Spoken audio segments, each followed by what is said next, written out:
हरि बोला, हरि हरि बोला, हरि हरि बोला।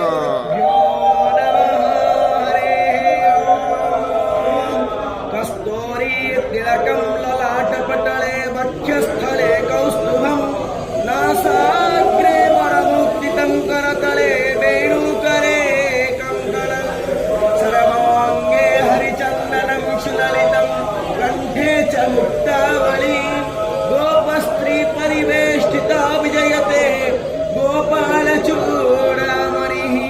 नीलाद्रिनाथं जगतामधीशं चिदं स्वरूपं शरणैकनाथं श्रीनीलगोत्राधिपतिवरेण्यं सुरेन्द्रवन्द्यं प्रणतोऽस्मि नित्यम्। ॐ श्री परमात्मने नमः।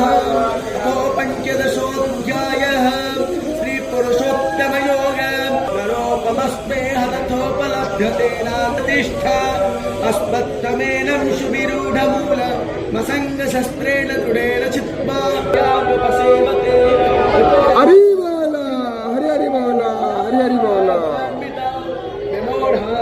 पश्यन्ते पश्यन्ते ज्ञानचक्षुषः यदन्तो योगिनश्चैन पश्यन्तात्मानवस्थितौ चक्रोम्राकुतर्माणो नैयमस्यन्ति चेतसः यदा वित्तं गतं तेजो जगदभासयतेऽखिलं यच्छन्द्रमसि दच्चान्नो तत्तेजो विद्धिमामगं गामाविस्मच भूतानि धारयाम्यहमोजसा उष्णामि चोषधिः सर्वा सोमभूत्पार्थात्मकः अहं वैश्वानरो भूत्वा प्राणिनं देहमाश्रितः प्राणपानसमायुक्तामजमन्यं चतुर्विधं शरवाष्टजाहं हृदि सन्निविष्टो मतः स्मृतिज्ञा न पपोहरं च वेदैश्च सर्वैः अहमेव वेद्यो वेदान्तकृतवे न विदेद चाहं भावैमो पुरुषो लोके क्षरश्चाक्षर एव च क्षरस्सर्वाणि भूतानि